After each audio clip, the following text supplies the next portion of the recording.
Chers amis abonnés, bonjour, ravi de vous retrouver. Nous sommes le vendredi 13 février, le vendredi 13. Ah, ne soyez pas superstitieux, surtout, et puis le vendredi, après tout, c'est symboliquement le jour de Vénus, voilà.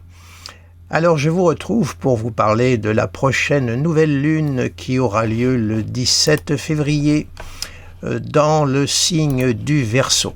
Nouvelle lune dans le signe du Verseau. Alors il faut dire que les natifs du Verseau ont été servis en ce début d'année en ce qui concerne quand même les cycles de lunaison.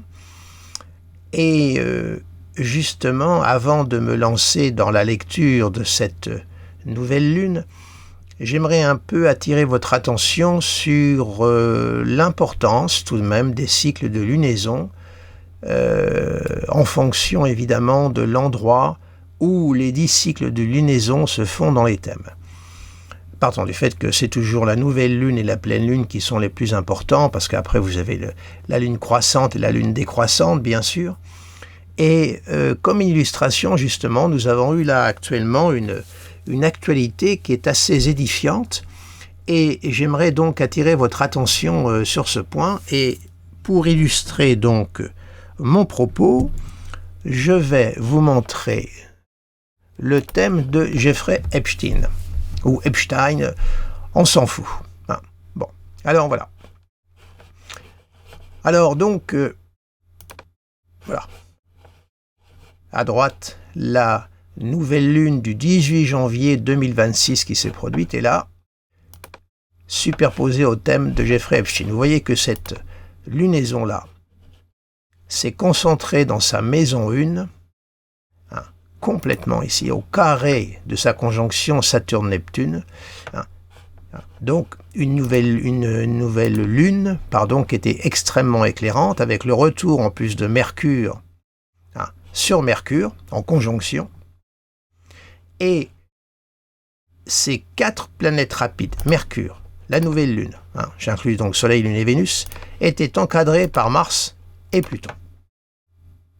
Les 2 maîtres du milieu du ciel, si on admet que Mars est toujours le 2e maître du Scorpion, et Mars est également le maître de la lune natale. Donc, je ne vais pas me relancer dans l'interprétation de son thème, je vous ai déjà fait une vidéo, mais c'était pour vous montrer l'importance et la concentration planétaire de cette nouvelle lune. Alors, ensuite, il y a eu la pleine lune qui s'est faite. Alors, tenez, je vais vous la montrer, puisque je suis en train de vous le... La pleine lune qui s'est faite ensuite le 1er février, et elle s'est faite pile pour lui, sur l'axe des nœuds. Regardez, elle a été alignée sur son axe des nœuds. Vous voyez, bien alignée sur l'axe des nœuds, la pleine lune qui s'est faite. Bon, Mars lui continuait son avancée tranquillement. Et là, la prochaine nouvelle lune, donc là, qui va se faire prochainement, va se faire dans sa maison 2.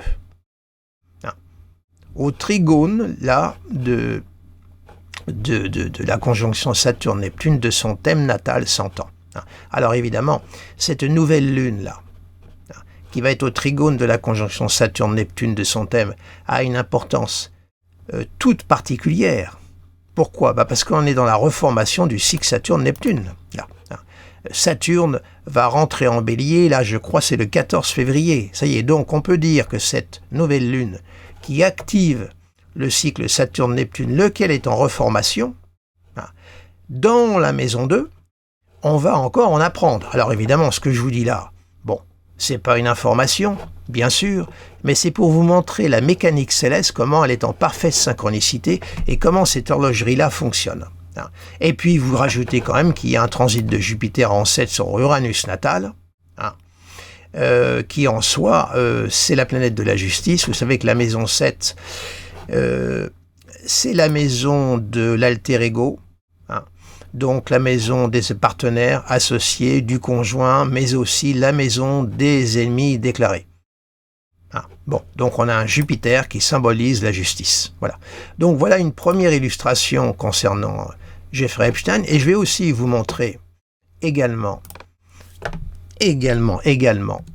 merde, excusez-moi, je m'en mêle les pieds avec les boutons, voilà, je vais vous montrer également Jack Lang, voilà, Alors, Jack Lang, je ne vais pas m'attarder sur l'interprétation du thème. Voilà, la nouvelle lune du 18 janvier s'est faite dans sa maison 12, vous voyez, sur son Mars natal, hein, dans l'opposition de Jupiter, hein, la 12. Alors la maison 12, c'est la maison des ennemis cachés, ceux qui sont dans l'ombre, qui vous attaquent dans le dos. La maison 12, c'est tout ce qui se trame dans notre dos. Hein, ne l'oubliez jamais, ça c'est une définition de la 12 qu'il faut retenir. C'est tout ce qui se ourdit dans l'ombre, pour employer une formulation pompeuse. Et vous voyez la concentration qu'il a eue sur son Mars natal.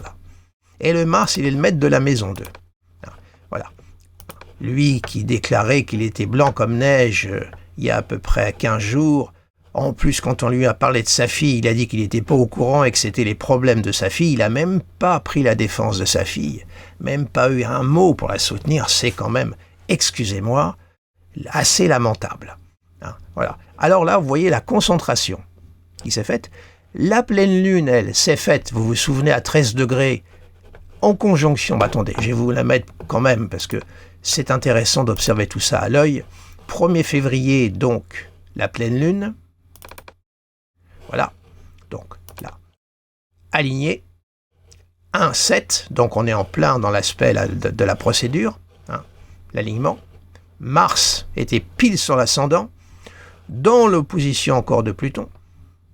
Et Pluton, lui, qui transite sa maison 12, alors là, la part d'ombre qui arrive, Pluton qui se fait face, Pluton qui est en conjonction de l'ascendant et qui va transiter, je peux vous dire que là, il va avoir du mal à nettoyer son image, à revenir, le personnage qu'il a été, c'est foutu, c'est fini, il est éclaboussé par la gadoue de Pluton, c'est le cas de le dire. Et puis en plus, quand on voit que Pluton est le maître de sa maison 9, on voit le rayonnement même qui vient de l'étranger, donc ça va rayonner très très loin. Bref, il ne va pas s'en remonter. Hein. Et alors là, on a eu donc la pleine lune, et puis on va avoir la nouvelle lune qui va se faire encore là. Ça veut dire que toute sa maison 1 est balayée par les 3 cycles de lunaison là. Donc, d'ailleurs, je vais vous la mettre, la nouvelle lune, puisque je peux le faire pour que vous puissiez quand même visualiser tout ça. C'est important de visualiser toujours, parce que voilà, la nouvelle lune va se faire ici, vous voyez, là, opposée à son Mercure. C'est pas forcément... Là, il y aura la formation du cycle Saturne-Neptune qui sera fait. Voilà un petit peu les configurations qu'il a eues. Et puis, également, vous montrer, justement, puisque j'en parlais,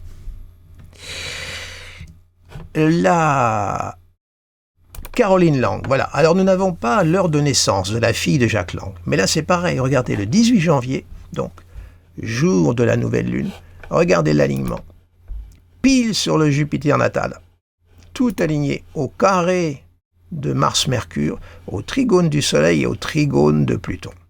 Vous voyez, l'alignement, là, la pleine lune s'est faite au mi-temps, et maintenant la nouvelle lune va se faire ici, là, pas loin de son nœud sud, opposé sur l'axe des nœuds. Et cette nouvelle lune, la prochaine, donc attendez, je vais vous la mettre. Alors on va aller directement à la nouvelle lune du 17 février, qui nous intéresse, vous voyez, elle est là. Elle est dans l'opposition d'Uranus natal. Vous voyez, voilà. Donc, vous voyez un peu l'importance des cycles de lunaison. Très, très important. Toujours les regarder et en tenir compte. Et les cycles de lunaison, vous savez, ce sont les 2 astres que l'on voit à l'œil nu, hein, la Lune, le Soleil. Hein, et le Soleil, c'est la part du conscient, la Lune, la part de l'inconscient. La part lumineuse, la part obscure, la lune c'est l'astre de la nuit, voyez. Et donc ce sont des déclencheurs, si vous voulez, les cycles de lunaison, vraiment. Hein. Et donc la lune qui régit les marées, hein, alors on peut sur un plan métaphorique parler des marées intérieures, des marées qui nous entourent, et quelquefois il y a la marée haute et puis il y a la marée basse. Alors ça dépend des situations. Hein.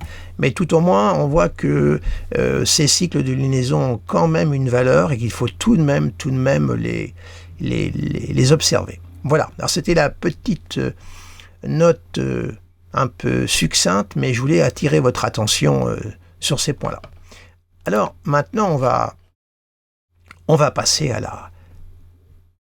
la nouvelle lune qui nous intéresse. Alors oui, une petite chose aussi que je voulais vous dire. j'ai eu des messages intéressants qui me disaient « Oui, mais Fabrice, quand même, Uranus et puis Pluton, ils vont être en trigone. Le trigone, c'est un aspect positif. » Alors d'accord. Comment vous dire? Ce qu'il faut comprendre, et ça je l'ai souvent dit dans mes vidéos, c'est que peu importe les aspects, l'aspect ne gomme pas la valeur symbolique intrinsèque d'une planète. Autrement dit, Pluton, qu'il envoie un trigone, un carré, une opposition, un sextile, ça reste toujours Pluton. Et il en va de même pour toutes les autres planètes. Alors là, comme je vous l'expliquais précédemment, Pluton a traversé le signe du Capricorne. Il a complètement mis à sac toutes les valeurs du Cancer parce qu'il faut toujours raisonner par axe, n'oubliez jamais.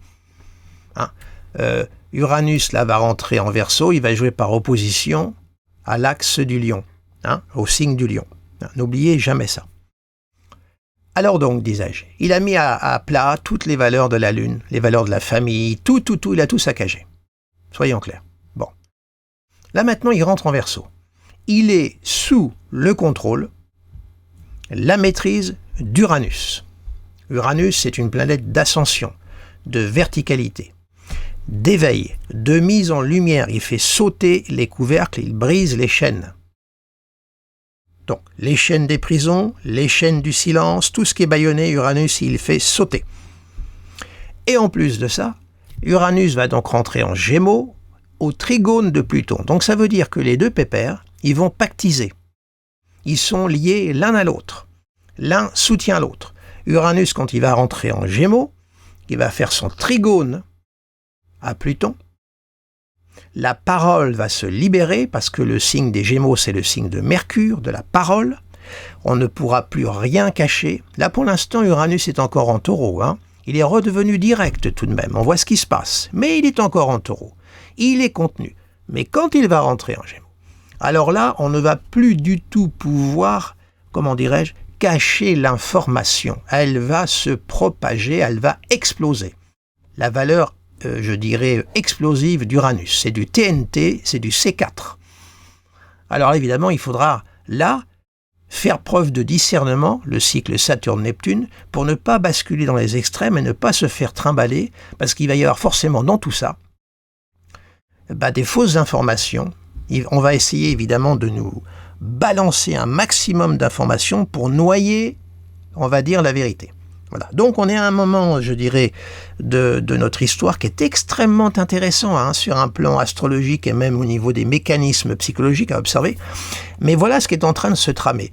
Uranus, Pluton sont en trigone. Alors après, comme je le dis, tout dépend ce que la part d'ombre véhicule. Si les gens ont caché des saloperies, excusez-moi la formulation, ces saloperies-là vont sauter. Voilà. Alors après, si dans cette part de Pluton, on a des peurs, des hantises, etc., ça peut être le moment où on peut les affronter, arriver à un processus d'élucidation pour arriver à s'en libérer Uranus. Voilà. Tout dépend. Après, le karma individuel et le karma collectif, pour vous employer un terme un petit peu brinque-ballé, bagnodé, mais voilà. Voilà un petit peu où nous en sommes actuellement. Donc, il faut sortir, si vous voulez, de cette vision trop binaire et manichéenne, le positif et le négatif. Alors, j'avoue que moi-même, de temps en temps, il m'arrive encore de rebasculer dans ce type de champ sémantique, parce qu'au tout début, moi, quand j'ai commencé l'astrologie, j'avais des manuels qui me marquaient aspect positif, aspect négatif, et on vous rangeait les trigones et les sextiles dans les positifs, et les carrés et les oppositions dans les négatifs, sans même faire de distinction entre un trigone et un sextile. Ce qui, au bout d'un moment, m'a amené à me poser la question suivante, pourquoi il y a un angle de 60 degrés et un autre angle de 120, alors qu'ils sont traités de la même manière? J'ai fait un angle de 60 degrés ne peut pas avoir la même valeur qu'un angle de 120 degrés. Et ça m'a amené à réfléchir. Bon. Donc, il faut sortir de cette vision par trop manichéenne. Voilà. Quelquefois, les carrés, ce sont des leviers et qui nous permettent aussi d'avancer. Comme je dis, un carré, c'est qu'il y a quelque chose qui ne tourne pas rond. Donc on s'arrête pour essayer d'arrondir les angles et après on redémarre. Voilà. Les trigones, quelquefois, nous installent. C'est un peu des aspects hamac. vous savez. Alors quelquefois, on dort avec les trigones, parce que tout va bien, la vie est douce, ça coule. Voilà, alors je ne dis pas que les trigones n'ont pas leur importance, hein. Bien sûr que si. Mais ce ne sont pas forcément des aspects qui vont être, je dirais, dynamiques, vous voyez, dans le sens où ils vont faire bouger les choses. Je dirais que les trigones nous amènent quelquefois certaines choses, nous amènent des choses positives, et ça ne fait pas de mal, et il faut les accepter. Voilà. On n'a pas toujours envie d'être dans le tambour de la machine à laver, hein. Voilà. Donc, voilà la petite note que je voulais vous faire sur les aspects. Alors maintenant, on va aborder cette nouvelle lune là qui se fait dans le signe du Verseau. Alors c'est une nouvelle lune qui est encore uranienne, hein. Une nouvelle lune qui aspire à une totale aussi respiration, liberté. Elle est dans les derniers degrés du Verseau, puisque la lune va très très rapidement entrer en Poisson.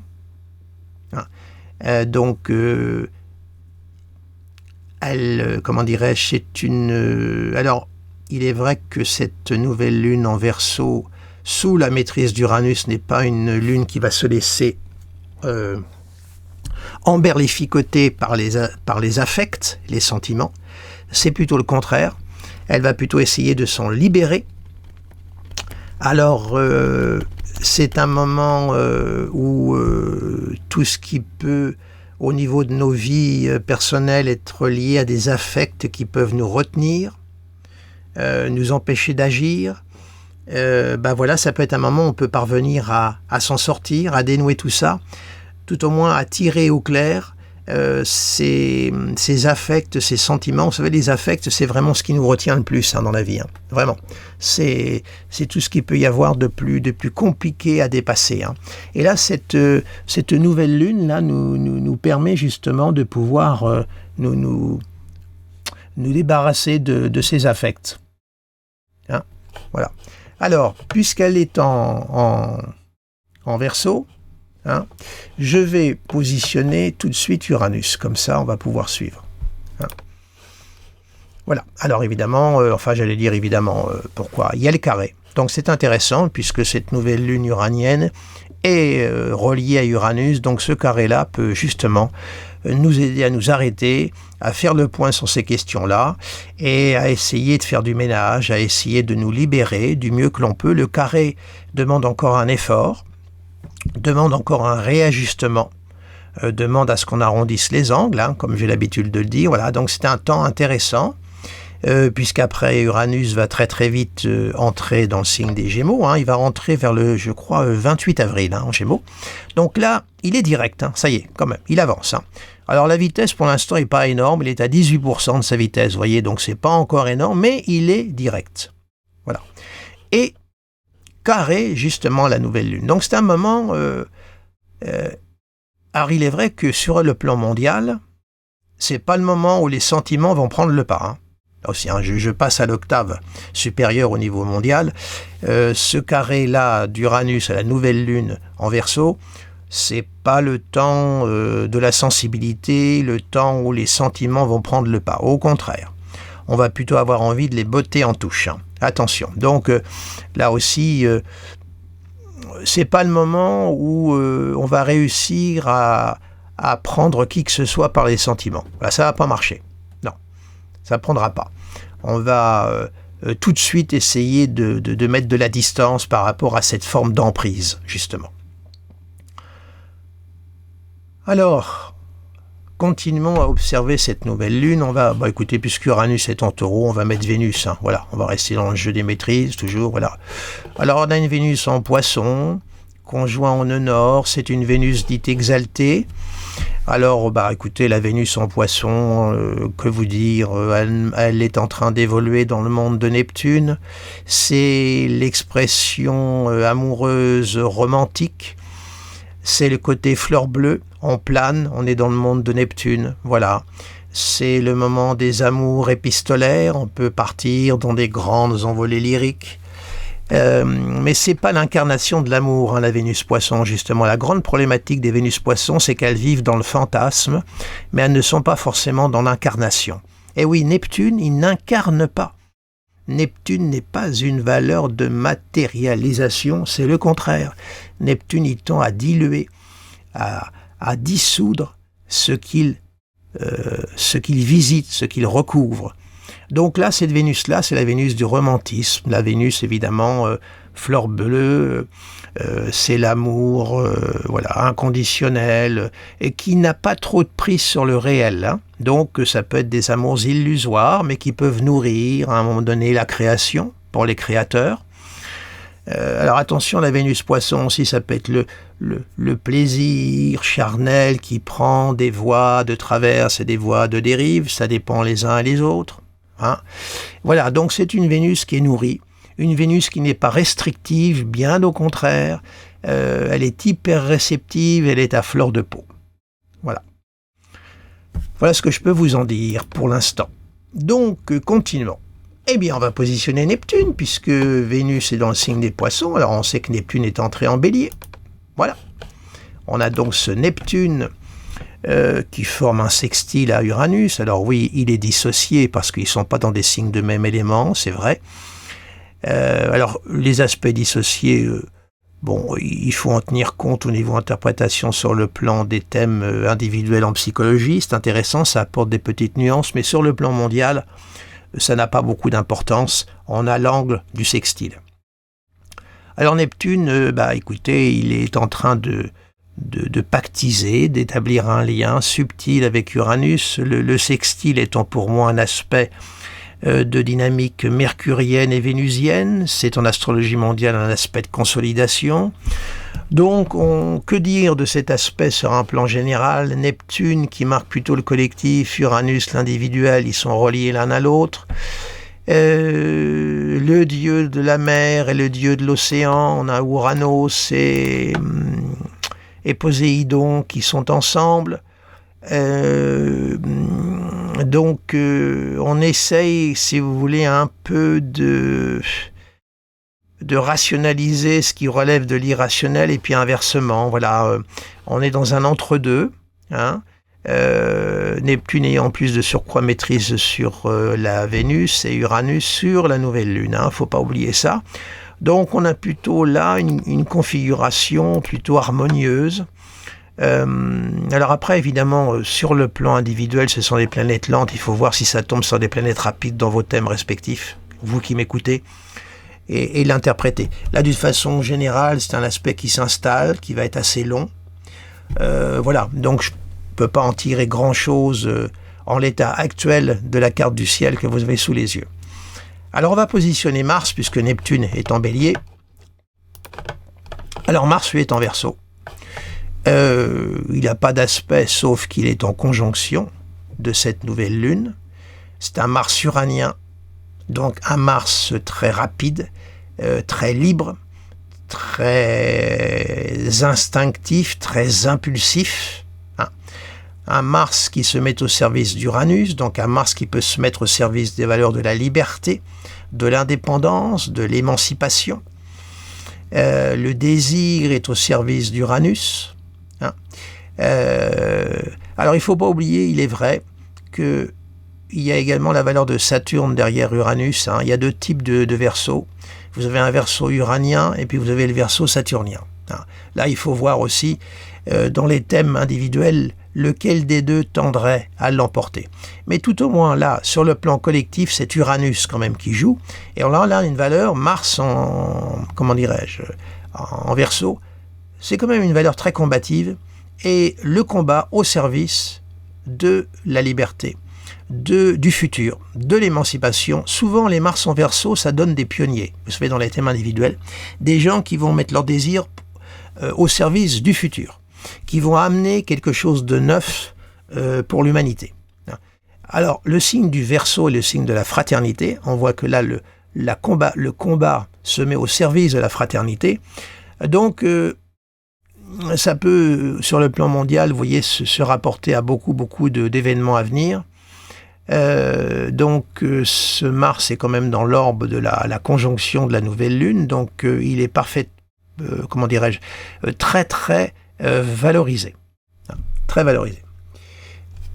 On va poursuivre. on va mettre Mercure, important Mercure.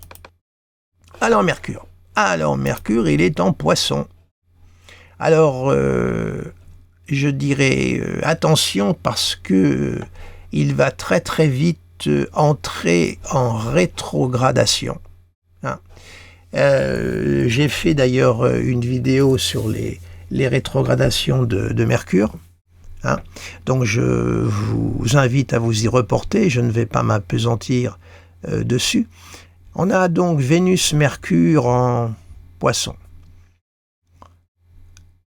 Alors Mercure en Poisson, on dit que Mercure il est en exil, hein, puisque son signe de domicile c'est la Vierge, et là il est en Poisson. Alors évidemment c'est pas un Mercure qui est vraiment taillé pour affronter la réalité, c'est pas un Mercure très pragmatique, c'est tout le contraire. Hein. C'est un Hermès qui voyage dans les profondeurs de Poséidon. Alors il plonge dans ces profondeurs océanes. Alors c'est le Mercure idéaliste qui plane. Conjoint Vénus, ça donne une très belle inspiration. Des très belles... Alors là, c'est le moment... les grandes déclarations d'amour, vous savez, les grandes relations épistolaires, c'est Vénus-Mercure en Poisson. Ça donne de l'inspiration, c'est évidemment aussi une hypersensibilité. Hein, Serge Gainsbourg, avec cette conjonction-là, en Maison 12, hein, dans son thème, par exemple, hein, on voit l'artiste qu'il a été. Alors évidemment, il n'a pas échappé à ce qu'on appelle les dérives neptuniennes du paradis artificiel. Également, il a eu besoin de plonger jusqu'au fond de ce monde-là pour arriver à en extraire quelque chose. Donc là, on a une composante qui n'est pas une composante belliqueuse, hein.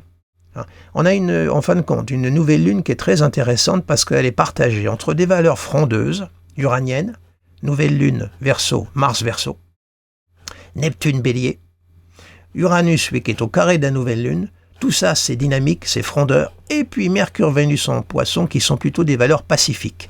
Donc on a là une nouvelle lune où on voit se partager des valeurs de paix et des valeurs de guerre.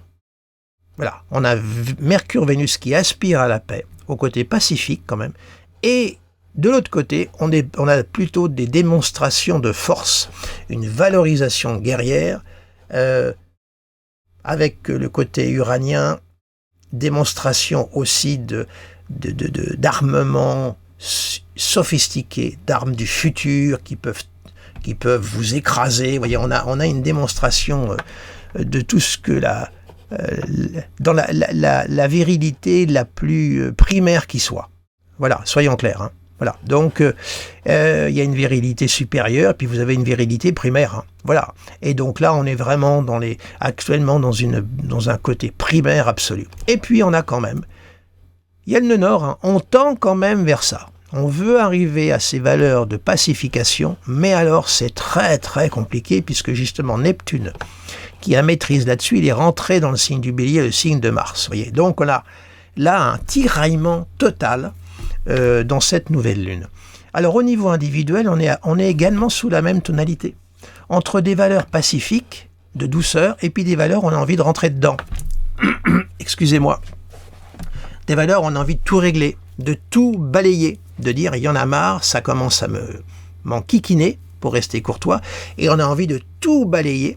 Et puis de l'autre côté, Vénus-Mercure qui nous dit mais non, doucement, tranquille, pas trop vite, tranquille, essaye d'arrondir les angles, ne va pas trop vite, Mercure en Poisson qui n'est pas belliqueux, qui essaye d'apporter un contretemps, un contrepoids à ces valeurs très éruptives, très dynamiques, très frondeuses. Voilà. Donc on a un effet de bascule. Alors, arriver à trouver le petit point central entre les deux, ne pas tomber dans ce côté trop idéaliste béat d'une conjonction Vénus-Mercure, hein, Poisson, et puis ne pas tomber dans l'extrémisme de cette nouvelle lune martienne, hein, uranienne avec Mars qui l'accompagne. Hein, voilà. Essayez de trouver le juste milieu. Et c'est pas facile, hein. Vraiment pas facile. Hein. Donc, tous autant que nous sommes, essayons d'avoir bien ça présent à l'esprit.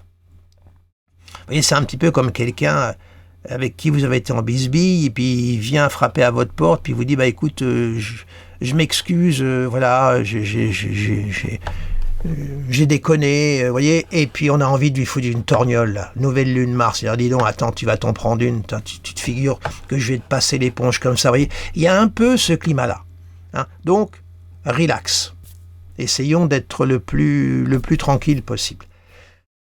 Alors, continuons l'exploration, on va poser Jupiter, on sait que Jupiter est en Cancer, voilà, dans son signe d'exaltation, et justement, il est au trigone de Mercure. C'est intéressant, vous voyez, parce que Jupiter était le premier maître des poissons. Là, Jupiter en Cancer, c'est le peuple qui appelle justice. Alors, vous voyez comment ça se joue. On a à la fois l'affaire Epstein qui a éclaté, les victimes, valeur Cancer, qui réclament justice, et puis on a des peuples aussi qui se sont soulevés. Là, je pense en particulier à l'Iran. Hein. Ce peuple qui s'est soulevé, qui continue encore à se soulever, hein. Peuple admirable, et on a ce Jupiter au trigone de Mercure. Donc la justice, hein, qui soutient la pensée, la parole. Donc vous voyez, on a vraiment un ciel qui est complètement partagé et qui représente bien le climat actuel mondial. Hein. La guerre et les valeurs pacifiques, on essaye de trouver, mais c'est compliqué. C'est pas facile du tout, franchement. Moi, on peut pas trancher là. On peut pas dire, on serait tenté de dire que les valeurs pacifiques veulent l'emporter parce que on tend vers ça, bien sûr. Jupiter est quand même encore en Cancer et il est encore rétro. Hein. Il va redevenir direct le 11 mars, Jupiter. Vous voyez, il est encore un petit moment encore en phase de rétro et il reprend sa course directe le 10 ou le 11 mars. Voilà, donc, et puis vous voyez, Jupiter aussi qui est en Cancer, justement là, et qui a aidé aussi à tous ceux qui ont été victimes des exactions et des saloperies lors de la traversée de Pluton en Cancer, en Capricorne, qui s'est opposé au Cancer. Là, ces gens demandent réparation, hein, de toutes les saloperies qui ont été faites. Alors, on va positionner Saturne, enfin, qui est encore lui. Il est là. Voilà. Conjonction Saturne-Neptune. Alors le renouveau du cycle sera le 20 février. Hein, vous vous souvenez, je vous ai expliqué pourquoi, mais on a la conjonction. C'est vrai. Hein, on ne va pas trop ergoter, on a la conjonction. Mais le renouveau aura lieu le 20 à 0°45. On a la conjonction Saturne-Neptune. Au sextile d'Uranus. C'est le temps du discernement. Saturne, le principe de réalité, se colle à Neptune. Il rentre, je crois, dimanche, le 14 février, il rentre en Bélier. Là, c'est le moment où on va commencer à y voir un petit peu plus clair, le moment où Saturne va apporter sa note de rigueur, de pragmatisme à Neptune. Là, ça va être la période du discernement, là, au sextile de Mars. Alors, de quel côté peut basculer ce discernement? C'est quand même dans le signe de Mars, hein, qui est le signe de la guerre, signe belliqueux. Mais ça peut être un moment de prise de recul, justement, et de réévaluation à la fois de la réalité et de ce qui relevait du débordement, de cette vision complètement hors réalité, hors de la raison. Ce côté très, vouloir à tout prix. Vous voyez, Neptune a quand même une vitesse de 77%, il va vite, hein, quand même, hein. Il est rapide, hein, dans son déplacement. Saturne est à combien, lui? Il est à 85 également, hein, vous voyez, donc elles sont quand même rapides, les deux, donc elles sont hyper actives dans le signe du Bélier, qui n'est pas un signe de patience. Saturne en Bélier, hyper en patience. Il est en chute, on dit. Donc, il va falloir également faire du temps un allié, ne pas se laisser trop emporter, justement, hein, par le débordement de Neptune. Hein, voilà. Donc là aussi, on est dans un paradoxe. Vous voyez, on a à la fois une liaison qui est paradoxale entre des valeurs de guerre et des valeurs de paix, et puis le cycle Saturne-Neptune qui est très opposé. Hein, valeurs très opposées. On est dans une nouvelle lune qui est extrêmement paradoxale. Alors, à titre individuel, c'est un moment, il faudra que nous soyons tous prudents sur les décisions que nous allons prendre, les engagements que l'on va passer, parce que là, Mercure est en Poisson, il est dans son idéalisme, il est porteur de bons sentiments, hein, conjoint à Vénus, hein, et appuyé par Jupiter. Mais attention, parce que je crois que c'est le 27 février, hein, il me semble que Mercure, ou le 21, je devrais le savoir quand même à force, mais vous savez, je ne mémorise pas les dates, c'est volontaire. Mercure va rétrograder, là, oui, c'est ça, oui. Oui, c'est ça, je crois que c'est du 27 février au 20 mars qu'il y a la rétro. Hein. Donc attention, pas d'emballement, hein, parce que Mercure va redevenir rétrograde et en plus en Poisson. Hein. Alors Mercure rétro en Poisson, je peux vous dire que là, il va falloir être très, très vigilant sur ce que l'on va dire, sur ce que l'on va faire. Ça va être le moment de bien récapituler, mais surtout de ne pas signer d'engagement, passer des accords, ça sera vraiment pas le moment. Hein. C'est pour ça que ça serait bien si les choses avançaient là en ce moment sur le plan mondial, vous voyez, au niveau des valeurs d'avancer pour retrouver quand même des terrains d'entente, parce que si jamais tout se fait durant la rétro de Mercure, il y a lieu de penser que ça ne va pas tenir. Hein. Voilà. Alors, j'ai oublié Pluton. Bon, alors on sait où il est Pluton, hein. Il est là-haut. Voilà. Il est au sextile, lui, voilà. Ouais. Bon. Voilà le ciel de cette nouvelle lune. Vous voyez, en termes d'aspect, il est quand même assez marqué. Alors, il n'y a pas d'aspect mineur. Hein, semi-carré, semi-sextile, sesquicarré. Alors moi, au niveau des orbes, je les ai mis très très serrés, hein, 1 degré, 0,5. Hein. Peut-être que vous, de votre côté, vous en aurez peut-être, mais moi, je les mets très très très serrés. Comme ça, quand ils apparaissent, je sais qu'ils existent, qu'ils sont vraiment au maxi de leur... tout au moins au cœur de la valeur de l'aspect. Voilà. Alors voilà ce ciel. Alors on a un carré pour un trigone et 2 sextiles. Un raisonnement un petit peu archaïque en astrologie, je vous l'accorde. Mais tout de même, voyons ce que nous avons sous les yeux, 2 sextiles, un trigone pour un carré. Alors on pourrait dire et conclure que l'harmonique l'emporte sous le dysharmonique en partant du fait que ce carré d'Uranus à nouvelle lune soit un dysharmonique. Hein, attention, c'est pas dit. Tout dépend. En ce qui nous concerne, je dirais individuellement, ce qui se passe dans nos vies réciproques, ça peut être un moment où on peut se libérer, on peut se dégager d'emprise, affect. Hein. Maintenant, sur le plan, je dirais, collectif, c'est vrai que c'est pas le moment où on va faire preuve de grands sentiments non plus. Alors que de l'autre côté, Vénus-Mercure, c'est tout le contraire. On est en pleine empathie, on est en plein débordement d'amour et tout. Donc, on a vraiment, comme je vous le dis, hein, ce ciel qui est très, très, très partagé. Alors ensuite, comme je vous le dis à chaque fois, hein, vous plaquez cette figure sur votre thème natal. Alors évidemment, les natifs du Verseau, dernier décan, Lion, dernier décan, Scorpion, dernier décan, Taureau, dernier décan sont concernés par cette nouvelle lune en particulier. Également les Sagittaires, dernier décan, et également Bélier, parce que ça joue par sextile. Voilà. Je voulais faire cette... Et puis également les natifs dernier décan Balance et dernier décan Gémeaux parce que ça joue par trigone. Voilà. Ce que je tenais à vous signaler pour cette nouvelle lune qui est une nouvelle lune, je la trouve très en parfaite synchronicité avec ce qui se passe sur le plan mondial.